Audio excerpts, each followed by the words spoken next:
Generatif AI merupakan jenis kecerdasan buatan yang dapat menghasilkan konten yang diinginkan berupa teks, gambar, musik, video, atau bahkan kode pemrograman berdasarkan data yang telah dipelajarinya. Berbeda dengan AI tradisional yang hanya menganalisis atau memprediksi data, generatif AI bisa menciptakan sesuatu yang baru yang didasarkan pada pola yang dipelajari dari data pelatihan. Ledakan generatif AI terjadi sekitar tahun 2020. Pada tahun itu, GPT-3 oleh OpenAI menunjukkan kemampuan luar biasa dalam menghasilkan teks seperti manusia dan terus berkembang hingga saat ini. Di zaman ini, penggunaan AI di bidang pendidikan tidak dapat dihindari. Banyak mahasiswa yang menggunakan AI sebagai alat bantu dalam mengerjakan tugasnya. Hal ini menimbulkan kekhawatiran akan kualitas pembelajaran yang diberikan oleh dosen, karena banyak dari mahasiswanya yang menggunakan AI untuk mengerjakan tugas tanpa dikoreksi terlebih dahulu. Berikut ini pendapat dari beberapa mahasiswa terkait penggunaan AI di dunia pendidikan di wilayah kampus.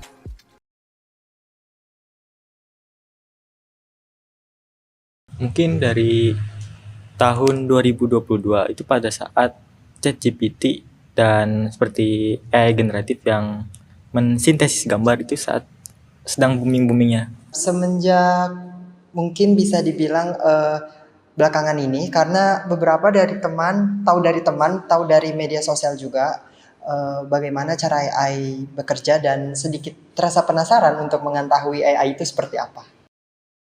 Pertama kali pakai AI itu pas SMA sih. Waktu itu kan AI itu masih baru berkembang ya. Jadi kayak baru pengenalan gitu. Terus AI juga waktu itu tuh lumayan kayak masih bingung lah cara pakainya gimana. Kayak gitu sih.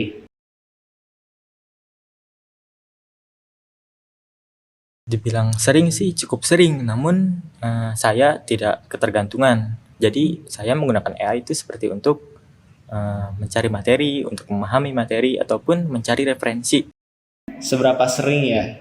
Sebenarnya sih dibilang sering nggak juga. Karena AI itu bisa dibilang kan alat bantu ya.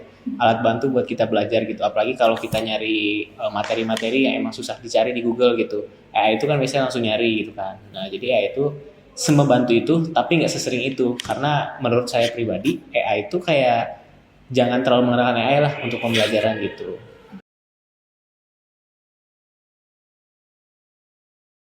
Menurut saya menggunakan AI untuk tugas kuliah itu uh, jikalau AI tersebut hanya untuk mencari informasi terkait tugasnya seperti apa dan jawaban yang tidak bisa teman-teman atau mahasiswa temui di buku atau dimanapun, menggunakan AI menurut saya sah-sah aja. Kalau bisa dibilang curang sih nggak juga, tapi jangan 100%. Yang pasti, kalau misalkan 100% itu kayak dia menjawab dengan semua jawaban dari AI, itu pasti curang dong. Karena kan yang namanya perkuliahan itu kan harus hasil dari buah pemikiran mahasiswa kan, bukan dari si AI-nya gitu sih.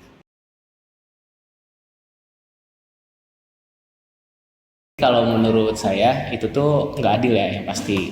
Karena kayak yang sempat tadi saya mention juga, kalau kita tuh sebagai mahasiswa harusnya berpikir dengan otak sendiri gitu kan. Karena kita kan udah mahasiswa harus berpikir kritis. Bisa dibilang kita tuh kan kayak orang yang bakal memajukan negara gitu. Tapi sedangkan kalau kitanya sendiri aja bergantung sama AI atau ChatGPT gitu, itu sama aja kita tuh memundurkan negara sih.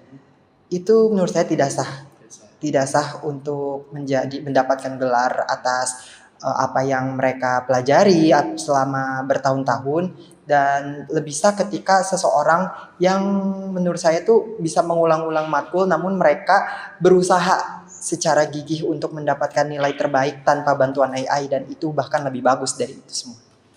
Menurut saya nih, kalau misalnya full AI itu gak bakal bisa lulus, pasti ketahuan oleh yang lain, oleh dosen ataupun yang lain. Jadi misalnya kalian menggunakan AI untuk mencari referensi awal atau untuk mencari kerangka, maka itu tidak bisa disebut curang. Menurut saya fair-fair aja untuk menggunakan AI, karena itu bisa membuat efektivitas dan efisiensi menjadi lebih baik. Ketiga narasumber tadi memiliki pendapat yang sedikit berbeda. Berikut poin kesimpulan yang kami dapat.